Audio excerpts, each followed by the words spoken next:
नमस्कार, IND impact में आपका स्वागत है। मैं हूं आपके साथ आकाश सेन और आज हम बात करेंगे मध्य प्रदेश में बाय इलेक्शन की और उसमें घोषणाएं क्यों हो रही हैं, इसको लेकर हम चर्चा करेंगे। लेकिन उसके पहले हम बात करेंगे कि किस तरीके से मध्य प्रदेश कांग्रेस आगामी बाय इलेक्शन को लेकर क्या कुछ खास तैयारी कर रही है और किस तरीके से कांग्रेस ने अपना घोषणा पत्र जारी करने की तैयारी शुरू कर दी। खासतौर पर अगर हम बात करें तो महंगाई समेत अन्य मुद्दों को लेकर जनता से रायशुमारी कांग्रेस कर रही है और उसके बाद कांग्रेस का प्लान है खासतौर पर बाय इलेक्शन के लिए कि जो तमाम बाय इलेक्शन वाली सीटें हैं, चाहे हम खंडवा लोकसभा सीट की बात करें या 3 अन्य विधानसभा सीटों की, यहां पर स्थानीय स्तर पर कांग्रेस जो है अपना घोषणा पत्र तैयार कर रही है। और क्या है कांग्रेस का इस घोषणा पत्र का फॉर्मूला, उसी पर देखिए सबसे पहले हमारी ये रिपोर्ट। मध्य प्रदेश में होने वाले उपचुनाव को लेकर दोनों ही राजनीतिक दल अपनी अपनी तैयारी में जुटे हुए हैं। कांग्रेस उपचुनाव में भी अपना घोषणा पत्र जारी करने की तैयारी में है। कांग्रेस की ओर से घोषणा पत्र में क्षेत्रीय समस्याओं के साथ बेरोजगारी, महंगाई और कोरोना काल में हुई कमियों का जिक्र भी होगा। घोषणा पत्र को लेकर पूर्व मंत्री पीसी शर्मा ने कहा कि तैयारी चल रही है। चारों सीटों के क्षेत्रीय मुद्दों को लेकर कांग्रेस घोषणा पत्र जारी करेगी। बेरोजगारी, महंगाई, डीजल, पेट्रोल, खाद और जो किसानों की जो ऋण माफी रोकी है, इन सब मामलों में तो कांग्रेस जाएगी। उसके साथ ही जो लोकल लोगों की समस्याएं हैं उनको भी समाहित करेंगे इस चुनाव में, घोषणा पत्र में। ये सरकार चुनी हुई नहीं, खरीदी हुई सरकार है और कमलनाथ जी सरकार चुनी हुई सरकार थी। फिर इन चुनाव के बाद ये सरकार गिरेगी भरभरा के, मिड टर्म पोल होगा और फिर कमलनाथ जी के नेतृत्व में 200 प्लस से कांग्रेस की सरकार बनेगी। वहीं उपचुनाव में कांग्रेस के घोषणा पत्र पर मध्य प्रदेश के गृह मंत्री डॉक्टर नरोत्तम मिश्रा ने पलटवार किया। क्या कहा, सुनिए। लोगों ने इनका सामूहिक घोषणा पत्र भी देखा था, जिसमें इन्होंने कर्जा माफी, नौजवान को बेरोजगारी भत्ता देने का कहा था। जब सामूहिक घोषणा पत्र में कुछ नहीं कर पाए तो इसमें क्या करेंगे? ये घोषणा पत्र छलावा नहीं है तो और क्या है कि ये सारी सीटें ये जीत जाए तो भी इनकी सरकार बन रही है क्या? ये जनता के अंदर भ्रम फैलाना, भ्रम के माध्यम से भय फैलाना। डालते हैं उपचुनाव वाली सीट के समीकरण पर एक नजर। उपचुनाव वाली सीटों पर अलग अलग समीकरण। खंडवा लोकसभा सीट मालवा निमाड़ रीजन की सीट, जोबट सीट आदिवासी बाहुल्य, पृथ्वीपुर सीट बुंदेलखंड रीजन की सीट, रैगांव विधानसभा सीट विंध्य अंचल की सीट। यानी कांग्रेस हर सीट पर अलग अलग घोषणा पत्र बनाकर क्षेत्र के सियासी समीकरणों को साधने की कोशिश करने की तैयारी में है। दरअसल दमोह उपचुनाव में कांग्रेस को बड़ी जीत मिली थी। ऐसे में पार्टी दमोह उपचुनाव के पैटर्न पर चारों सीटों पर चुनाव लड़ने की बात कह चुकी है। देखना होगा कि कांग्रेस का ये फॉर्मूला जनता को कितना लुभा पाएगा। भोपाल से आईएनडी 24 के लिए राकेश श्रीवास्तव के साथ आमिर खान की रिपोर्ट।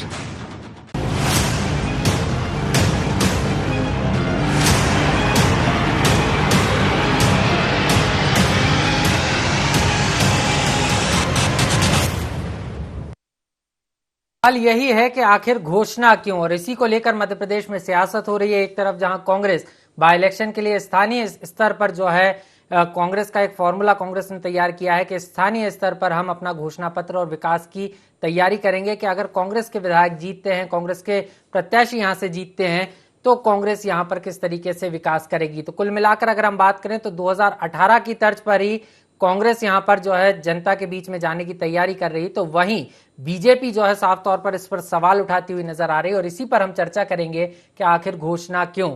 हमारे सबसे पहले मैं आपके तारुफ करा दूं, हम सीधे चलेंगे हमारे संवाददाता आमिर के पास, लेकिन उसके पहले हमारे साथ खास मेहमान के रूप में अगर हम बात करें तो मध्य प्रदेश बीजेपी के जो प्रदेश उपाध्यक्ष हैं चिंतामणि मालवीय जी, वो जुड़ गए हैं। इसके अलावा सौजन्य गुप्ता जी जो हमारे पॉलिटिकल एडिटर हैं वो भी हमारे साथ होंगे, और फिरोज सिद्दीकी मध्य प्रदेश कांग्रेस के प्रवक्ता हैं वो भी हमारे साथ होंगे। आप सभी मेहमानों का स्वागत है बहुत बहुत। सबसे पहले आमिर आपके पास आना चाहूंगा, और जिस तरीके से बाय इलेक्शन की रणभेरी का आगाज हुआ है, रणभेरी बजी है, उसके बाद दोनों ही दल अपने अपने तरीके से इसकी तैयारी कर रहे हैं बाय इलेक्शन में जनता के बीच जाने की, लेकिन कांग्रेस एक बार फिर स्थानीय स्तर पर अपना घोषणा पत्र लाने की तैयारी में और इसके लिए कांग्रेस ने पूरा फॉर्मूला भी तैयार किया है। क्या है वो फॉर्मूला?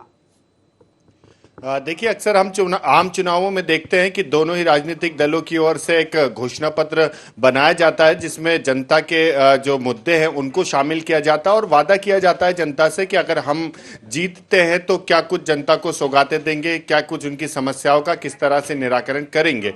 लेकिन उपचुनाव में कांग्रेस एक नए फार्मूले के साथ मैदान में है, क्योंकि मध्य प्रदेश में 3 विधानसभा और 1 लोकसभा सीट पर उपचुनाव होना है। तो कांग्रेस यहाँ पर स्थानीय स्तर पर एक मैनिफेस्टो तैयार कर रही है। इसमें वहां के क्षेत्रीय समस्याओं को शामिल किया जाएगा, साथ ही बेरोजगारी और किसानों की समस्या हो, चाहे महंगाई की समस्या हो, इसको भी जो है वचन पत्र में शामिल करेगी। और इसी के साथ में एक रायशुमारी भी कांग्रेस की ओर से की जा रही है कि वहां की जो समस्या है वहां के क्षेत्रीय लोगों से चर्चा की जाएगी और जो समस्या है उसको समाहित किया जाएगा और किस तरह से उसका समाधान किया जाएगा। अगर उन क्षेत्रों में अगर कांग्रेस का प्रत्याशी जीतता है तो उसको किस तरह से उसका समाधान कराएंगे, इस बात का भी जिक्र करेंगे। खास बात यह है कि कोरोना काल में जिस तरह से ऑक्सीजन की कमी हो, रेमडेसिविर की कमी हो, इन सब बातों का भी जो है मैनिफेस्टो में जिक्र किया जाएगा। यानी ये कहें कि सरकार की विफलताओं को भी मैनिफेस्टो के जरिए कांग्रेस जन जन तक पहुंचाएगी। इसी के साथ ही हम बात करें तो जिस तरह से कांग्रेस मैनिफेस्टो लेकर आ रही है उपचुनाव में, तो बीजेपी भी इस पर पलटवार करने से नहीं चूक रही है। मध्य प्रदेश के गृह एवं जेल मंत्री बीजेपी का तो काम भी होगा कि सवाल उठाए और बीजेपी वो काम बखूबी निभा भी रही है, क्योंकि कांग्रेस को अगर रोकना है और कांग्रेस की घेराबंदी करना है तो बीजेपी को बड़े ही बेहतर तरीके से पता है कि कमलनाथ ही जो है लगातार कांग्रेस में कांग्रेस को लीड कर रहे हैं और कमलनाथ के सिवा कोई मध्य प्रदेश में ऐसा नेता नजर भी नहीं आ रहा जो कांग्रेस को लीड कर रहा हो। लेकिन अगर हम बात करें तो जिस तरीके से कांग्रेस ने ये फॉर्मूला तैयार किया, आपको लग रहा है ये फॉर्मूला सक्सेस होगा? क्योंकि हम बात करें 28 बाई इलेक्शन की, उस समय भी कांग्रेस ने स्थानीय स्तर पर जो है अपना घोषणा पत्र तैयार किया था, लेकिन कांग्रेस को यहां पर सफलता नहीं मिली थी। यही कारण है कि बार बार यह भी कहा जा रहा है कि यहां दमोह पैटर्न पर चुनाव लड़ा जाएगा, लेकिन दमोह पैटर्न की बात होती है और उसके बाद स्थानीय स्तर पर घोषणा पत्र तैयार करना। तो क्या लग रहा है, क्या कांग्रेस की यह रणनीति काम आएगी बाय इलेक्शन में? देखिए, कांग्रेस ने बाई इलेक्शन में इससे पहले भी घोषणा पत्र जारी किया था और इस बार फिर घोषणा पत्र बनाने की तैयारी में है। लेकिन सवाल एक ये उठता है कि अगर कांग्रेस के ये चारों प्रत्याशी जीत भी जाते हैं तो मध्य प्रदेश में सत्ता परिवर्तन तो हो नहीं जाएगा कि कांग्रेस जो है जो वादे किए उसको पूरा करने में लग जाएगी। इसीलिए बीजेपी सवाल उठा रही है कि उपचुनाव में इस तरह से घोषणा पत्र जारी करके सिर्फ जो है कांग्रेस भ्रम फैला रही है कि हम इस तरह से काम करेंगे। जाहिर सी बात है, संख्या बल के आधार पर कांग्रेस के पास सीटें कम है, बीजेपी के पास ज्यादा है और बीजेपी सरकार में भी है। 3 विधानसभा और 1 लोकसभा सीट पर उपचुनाव होंगे तो ये चारों सीटें भी अगर 3 विधानसभा और 1 लोकसभा भी जीत जाएगी तो सत्ता परिवर्तन तो हो नहीं जाएगा। या जी बिल्कुल आमिर, चारों सीटों के चुनाव परिणाम से सत्ता परिवर्तन तो नहीं होगा। मैं आपके पास लौटूंगा, हमारे साथ खास पैनल भी मौजूद है। सबसे पहले बीजेपी के पास आना चाहूंगा, हमारे साथ चिंतामणि मालवीय जी जुड़ गए हैं, प्रदेश उपाध्यक्ष हैं मध्य प्रदेश बीजेपी के। चिंतामणि जी, आपको क्यों लग रहा है कि कांग्रेस का घोषणा पत्र झूठा पत्र है और क्यों मिथ्या करार दे रहे हैं आप कांग्रेस के घोषणा पत्र को? क्योंकि कांग्रेस तो कह रही है स्थानीय स्तर पर हम पूरी तैयारी कर रहे हैं और स्थानीय मुद्दों को लेकर जनता के बीच जाएंगे। देखिए, वैसे तो घोषणा पत्र के औचित्य पर सवाल है, लेकिन फिर भी लोकतंत्र है और लोकतंत्र में अगर कोई पार्टी जनता से अगर वादा करती है या जनता को कोई आश्वासन देती है या कुछ अच्छा करने की घोषणा करती है तो कोई बुरा नहीं है। लेकिन कांग्रेस अपने किसी भी घोषणा पत्र पर टिकी नहीं रही है और कांग्रेस जो है वो चुनाव के बाद घोषणा पत्र को भूल जाती है।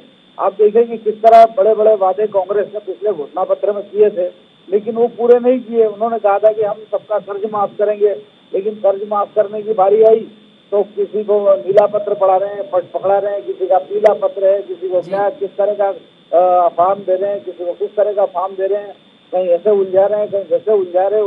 उलझाने में समय निकाल दिया, कोई काम नहीं किया 15 महीने में। इसके अतिरिक्त उन्होंने कहा हम स्कूटी बांटेंगे, हम बेरोजगारी भत्ता देंगे, हम ये करेंगे, हम महिलाओं को मोबाइल देंगे, तमाम चीजें घोषित करी लेकिन दिया कुछ नहीं। तो इसलिए मुझे नहीं लगता कि इसका कोई मतलब है। और दूसरा ये कि वो कह रहे हैं कि भाई हमारे जनप्रतिनिधि अगर जीतेंगे तो किस तरह काम करेंगे। तो अभी कांग्रेस के जो जीते हुए जनप्रतिनिधि हैं वो किस तरह काम कर रहे हैं, ये भी बड़ा सवाल है। जी चलिए सर, आपके जो तमाम आरोप हैं, आप सवाल उठा रहे हैं और सत्ता में है सवाल तो उठाएंगे ही। लेकिन अगर हम बात करें कांग्रेस की तो हमारे साथ फिरोज सिद्दीकी जी भी लगातार बने हुए हैं। फिरोज जी, सीधे तौर पर बीजेपी के तमाम आरोप हैं कि जो जनप्रतिनिधि कांग्रेस के टिकट पर जीते हैं वो जनता के बीच नहीं है, कौन सा विकास कर रहे हैं कहीं नजर नहीं आ रहा। और ऐसे में एक बार और जनता को छलने के लिए आप जनता के बीच में झूठा घोषणा पत्र ले जाने की तैयारी कर रहे हैं और ऐसा ही एक भ्रमित करने वाला घोषणा पत्र तैयार जो है कांग्रेस कर रही है। इस तरीके के आरोप बीजेपी की तरफ से लग रहे हैं सर। देखिए, ऐसा है कि जो स्थानीय समस्याएं हैं लोगों की जी, उनको हम उठाएंगे, उनको हम अपने घोषणा पत्र में शामिल कर रहे हैं और हम उनको विधानसभा के माध्यम से, उनको सड़कों के माध्यम से, आंदोलनों के माध्यम से उठाएंगे और हमारा जो विधायक चुन के आएगा वो उसकी जिम्मेदारी है कि वो उनको पूरी कराए। तो इसमें जो जनप्रतिनिधि है, जनप्रतिनिधि का काम ही यही होता है। अब भारतीय जनता पार्टी ये बोलती है कि जिसको कांग्रेस को यानी विपक्ष को वोट दोगे तो काम नहीं होगा, जहां सिर्फ भारतीय जनता पार्टी का विधायक है सिर्फ वही काम होगा। तो ये बात तो कुछ हमारे समझ में नहीं आती कि भारतीय जनता पार्टी कहना क्या चाहती, क्या लोकतंत्र की हत्या करना चाहती है। इन सब स्थानीय मुद्दों के माध्यम से कांग्रेस जो है मतदाता तक पहुंचेगी, उसको बताएगी कि ये समस्याएं हैं आपकी और इसको लेकर हम लड़ाई लड़ रहे हैं आपकी, और हम इसको पूरा, हमारा विधायक की ये जिम्मेदारी रहेगी कि इसको आपकी समस्याओं को पूर्ण कराया जाए। तो ये इसमें भारतीय जनता पार्टी को तकलीफ क्या है? जहां तक ये हमारे घोषणा पत्र की तो बहुत बात करते हैं, ये बताएंगे कि इन्होंने जो कुदृष्टि पत्र जो जारी किया था 2018 में, तो वो कुदृष्टि पत्र में से कौन किस पे कुदृष्टि इन्होंने डाली है वो बता दें। कौन सा बिंदु इन्होंने पूरा किया अभी तक ये बता नहीं पाएंगे चिंतामणि जी कि लोकसभा के जो घोषणा पत्र था 19 का वो और 2018 का जो दृष्टि पत्र था वो, दोनों में से कौन कौन से बिंदु पूरे किए हैं कांग्रेस से पूछोगे तो हम बता देंगे आपको। हमने महिला पेंशन दुगनी की, 27,000 को 51,000 किया कन्या विवाह योजना में, हमने 27 लाख किसानों के कर्जे माफ किए। अगर हमारी सरकार होती तो हम 24 लाख और कर देते, 100 रुपए में 100 रुपए में 100 यूनिट। यही चीज समझना चाहूंगा। 28 सीटों पर जब बाय इलेक्शन हुआ था उस समय भी कांग्रेस इन तमाम मुद्दों को लेकर स्थानीय स्तर पर घोषणा पत्र तैयार कर जनता के बीच गई थी। बिकाऊ टिकाऊ का नारा कांग्रेस ने लगाया था, लेकिन इन तमाम दावों की और तमाम जो फॉर्मूले हैं वो कहीं ना कहीं जनता के बीच जाकर फेल हो गए थे और जनता का जनादेश बीजेपी के साथ गया था। बीजेपी के उम्मीदवार जीते थे यहाँ पर, कांग्रेस को जो है कुछ सीटों के साथ ही संतोष करना पड़ा था। तो कहाँ कमी रह गई? उस कमी को दूर करके क्या दोबारा से नई तैयारी के साथ आप जनता के बीच जाने की तैयारी कर रहे हैं आप लोग? आकाश जी, ऐसा नहीं था कि जनता हमको वोट देना नहीं चाहती थी या कमलनाथ जी को लाना नहीं चाहती थी जी। दिक्कत ये थी कि जनता इस बात को जान रही थी कि भाजपा को अगर हम 3 सीटें भी अगर वो जीत जाएगी तो भी वो सरकार में आ जाएगी, एक बात। दूसरा, जनता ने ये निर्णय लिया कि क्यों ना ये जो सरकार है इसी के साथ खड़ा हो जाए और इसको मजबूत कर दिया जाए ताकि ये सत्ता परिवर्तन बार बार ना हो। तो इसलिए जनता ने इनको वोट दे दिया। उसके बाद क्यों नहीं जीते ये दमों में? पूछिए इनसे, क्यों नहीं जीते आप? 17,000 से क्यों हार गए? ये तो आपकी परंपरागत सीट थी, 35 साल से लगातार भारतीय जनता पार्टी दमों जीत रही थी, फिर हार गई अब की बार, और अभी ये चारों विधानसभा हार जाएगी। चलिए, दमोह के बाद कांग्रेस में जान आई है। कांग्रेस को उम्मीद है कि 28 बाय इलेक्शन में जो भी हुआ हो, लेकिन दमोह के बाद कांग्रेस को उम्मीद है कि वो दोबारा से कमबैक कर सकती हो। यही कारण है कि पूरी शिद्दत और पूरी ताकत के साथ कांग्रेस इस बाय इलेक्शन में उतरने की तैयारी कर रही है। हमारे पॉलिटिकल एडिटर सौजन्य गुप्ता सर भी हमारे साथ बने हुए हैं। सौजन सर, आपके पास आना चाहूंगा, क्या लग रहा है आपको? क्योंकि जिस तरीके से उपचुनाव की रणभेरी बजी है, नामांकन की जो प्रक्रिया है वो भी शुरू हो गई है और अब दोनों ही दल अपने अपने तरीके से तैयारी कर रहे हैं, लेकिन कांग्रेस स्थानीय स्तर पर घोषणा पत्र लाने की तैयारी में है, तो वहीं बीजेपी कांग्रेस को यहाँ पर घोषणा पत्र को लेकर आईना दिखाती हुई नजर आ रही है। क्या लग रहा है सर? देखिए, लोकतंत्र की व्यवस्था में यदि कोई भी प्रत्याशी जो जनता की अदालत में जाता है और जनता के प्रति जवाबदेह होना चाहता है और उसके लिए वो एक लिखित डॉक्यूमेंट, एक रिटर्न डॉक्यूमेंट, एक घोषणा पत्र के रूप में प्रस्तुत करता है जो कि क्षेत्रीय स्तर पर है, स्थानीय स्तर पर है, तो मैं समझता हूँ कि इसमें कोई बुराई नहीं है। जनता जवाबदेह उस घोषणा पत्र के आधार पर ही उस प्रत्याशी को बना सकती है। तो घोषणा पत्र देना में कहीं से कोई बुराई नहीं है, पहली बात। दूसरी बात, घोषणा पत्र को उनको स्थानीय स्तर तक सीमित रखना चाहिए। स्थानीय स्तर मतलब स्थानीय समस्याओं तक सीमित रखना चाहिए, क्योंकि विधायक की भी सीमितताएं हैं। विधायक कोई प्रादेशिक स्तर पर इतना डोमिनेटिंग नहीं होता है कि सरकार की रीति, नीति, नियंत्रण को बदल सके। विधायक अपने स्थानीय स्तर पर मजबूत होता है, पहली बात। दूसरी बात, महंगाई के मुद्दे को या बेरोजगारी के मुद्दे को या पेट्रोल डीजल की बढ़ती हुई मांग, बढ़ती हुई कीमतों के मुद्दे को यदि वो मुद्दे की तरह ले सकते हैं, वो ये नहीं कह सकते कि हम पेट्रोल डीजलों की कीमतें कम करवा देंगे या हम बेरोजगारी की, क्योंकि वो नीति नियंता नहीं है। नीति नियंता भाजपा है, सरकार भाजपा की है। और 3 विधायक सिलेक्ट भी हो जाते हैं अगर कांग्रेस के, उसके बाद भी सत्ता परिवर्तन नहीं होगा। पीसी शर्मा साहब का थोड़ा सा बयान मुझे ऐसा लगा कि बड़े बोल हैं, क्योंकि 3 विधायकों के कांग्रेस में आने के बावजूद भी हम ये नहीं कह पाएंगे कि सरकार कांग्रेस की बन जाएगी। स्थानीय स्तर पर अगर घोषणा जी बिल्कुल सर, आपने बिल्कुल सही कहा। लेकिन सर सवाल ये भी उठता है, कांग्रेस इन चुनाव के जरिए एक बड़ा संदेश देने की कोशिश में है। जिस तरीके से दमोह पैटर्न की बार बार बात की जाती है, तो आपको लगता है कि जिस तरीके से स्थानीय स्तर का फॉर्मूला अपनाया जा रहा है घोषणा पत्र के लिए, दमोह पैटर्न के आधार पर कांग्रेस चुनाव लड़ने की बात कर रही है, और इधर टिकटों को लेकर भी तमाम रस्साकसी का दौर चल रहा है, अरुण यादव ने इनकार कर दिया है, तो तमाम चीजें हैं। तो ऐसे में आपको लग रहा है कि कांग्रेस ये तमाम चीजें बेहतर तरीके से मैनेज कर लेगी? क्योंकि कांग्रेस के सामने और खुद पीसीसी चीफ कमलनाथ के सामने 2 बड़ी चुनौतियां हैं। एक तो चेहरे की, कमलनाथ अगर नहीं निकलते तो जनता के बीच जाने के लिए कांग्रेस के पास चेहरा नहीं है। लगातार कांग्रेस ये कहती है कि हम कमलनाथ के चेहरे पर चुनाव में जा रहे हैं, जनता के बीच जा रहे हैं।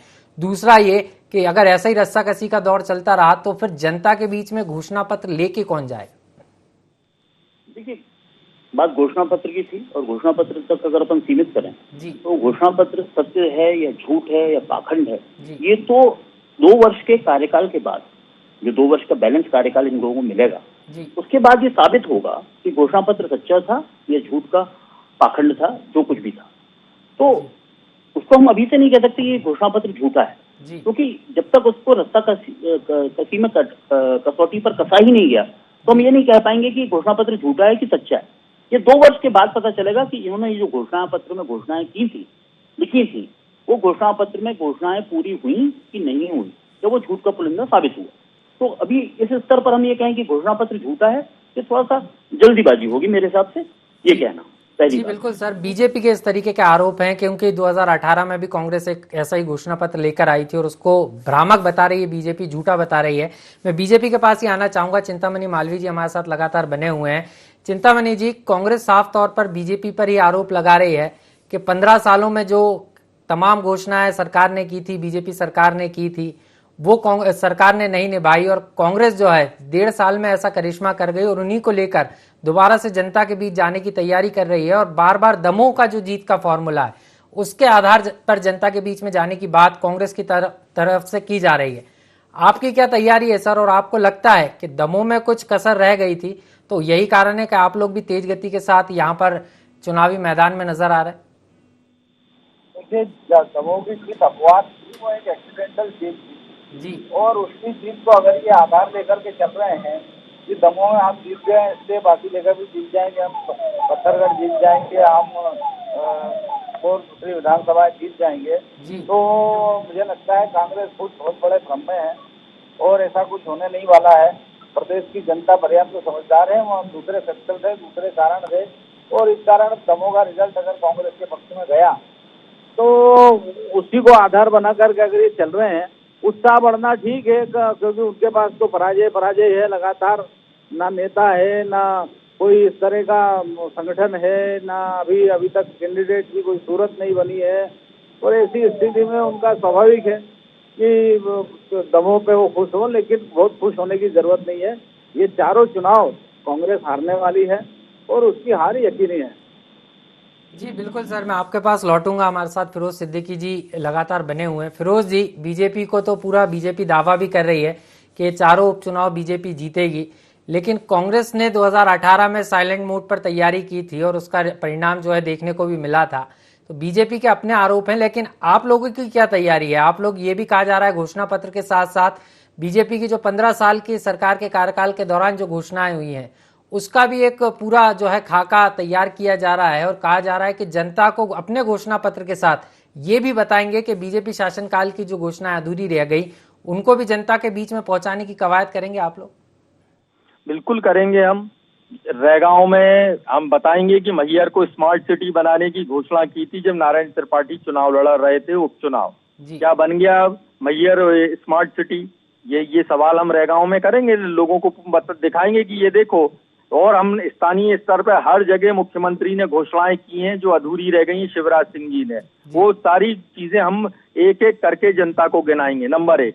नंबर 2 बात की भारतीय जनता पार्टी के पास बताने को कुछ भी नहीं है। अभी मैंने इनसे सवाल किया कि आप मोदी सरकार का और 2018 का शिवराज सिंह जी ने जो वायदे किए थे, भारतीय जनता पार्टी का जो घोषणा पत्र है, इसमें से कौन कौन से बिंदु आपने पूरे किए? चिंतामणि जी तो मेंबर ऑफ पार्लियामेंट रहे, वो भी इस बात को बता नहीं पाए। तीसरे जो करंट के मुद्दे हैं, डीजल पेट्रोल की महंगाई और उसके बाद बेरोजगारी, कोरोना में ऑक्सीजन की कमी से हुई मौतें, कोरोना का मुआवजा, ये जो तमाम चीजें हैं ये भी हम जनता के बीच में रखेंगे। किसानों की फसलों का मुद्दा, तीनों कृषि काले कानूनों का मुद्दा, जिस तरीके से अभी भाजपा के नेताओं ने किसानों को रोंद के मार डाला अपनी गाड़ियों से, वो ये मुद्दा भी हम किसानों के बीच लेके जाएंगे। तो इन सारे मुद्दों के जवाब भारतीय जनता पार्टी के पास नहीं है।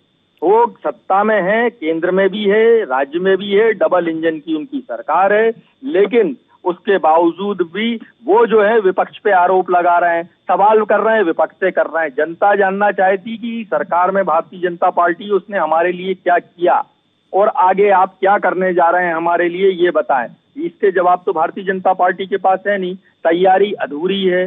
इसीलिए उनको सुलोचना रावत, कांग्रेस के जो लोग हैं, उनका जो अपना पर्सनल वोट बैंक है, व्यक्तिगत वोट बैंक, उसको अपने साथ रखना पड़ रहा है और अपने जमीनी कार्यकर्ता को समझ लेता हूं। आपने तमाम आरोप बीजेपी पर लगाए हैं। चिंतामणि मालवीय जी हमारे साथ बने हुए हैं।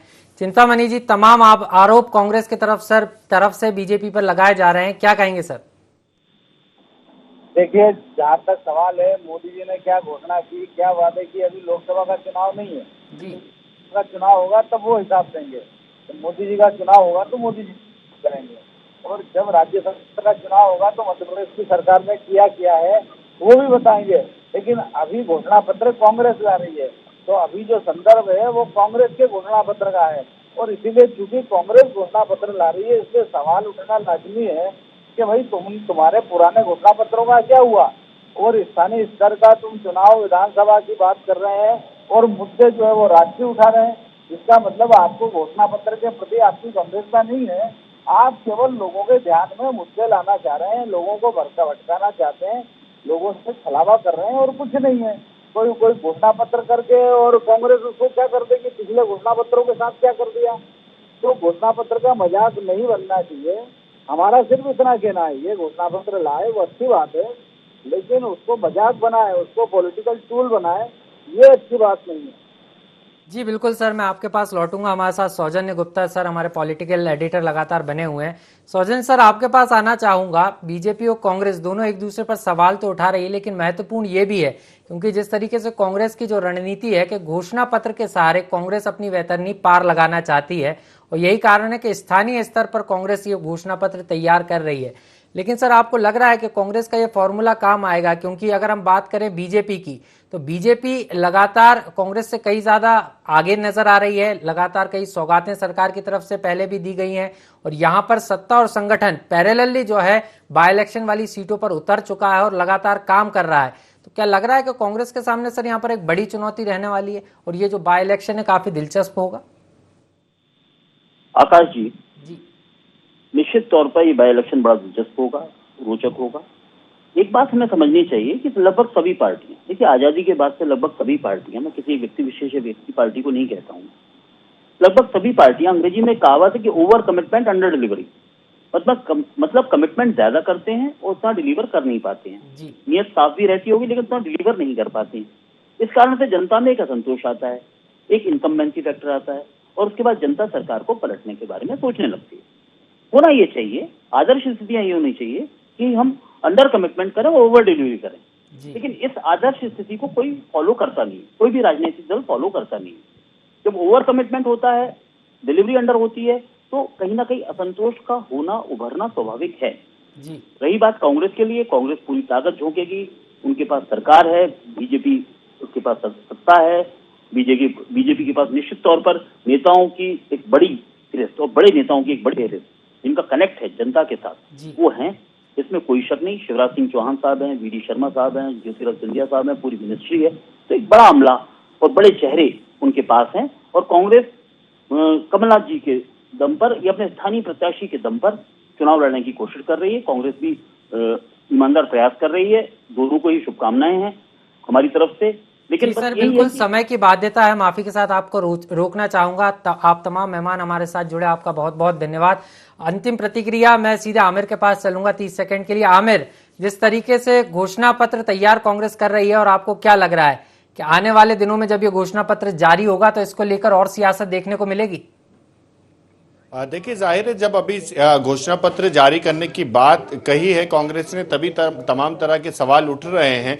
जब ये घोषणा पत्र जारी होगा और उसमें देखा जाएगा कि क्या कुछ घोषणाएं कांग्रेस ने अपने घोषणा पत्र में शामिल की है कि हम जीतते हैं तो क्या कुछ बातों को, उनके क्षेत्र की समस्याओं को पूरा करेंगे, तो इसको लेकर जरूर है कि आगे भी सवाल उठना लाजमी है। बिल्कुल आमिर, आगे भी सवाल उठना लाजमी है और बात जब इलेक्शन की होती है तो सवाल, आरोप प्रत्यारोप और तमाम जो राजनीतिक सियासतें देखने को मिलती हैं। और यही कारण है कि बार बार सवाल यही उठ रहा है कि स्थानीय स्तर पर कांग्रेस जो है घोषणा पत्र क्यों लेकर आ रही है। और इसी पर आज हमने चर्चा की कि आखिर घोषणा क्यों, बड़ा सवाल है। और देखना यह भी दिलचस्प होगा कि किस तरीके से आगामी बाई इलेक्शन में कांग्रेस को इसका कितना लाभ मिलता है या कितना नुकसान, ये आने वाला वक्त ही बताएगा।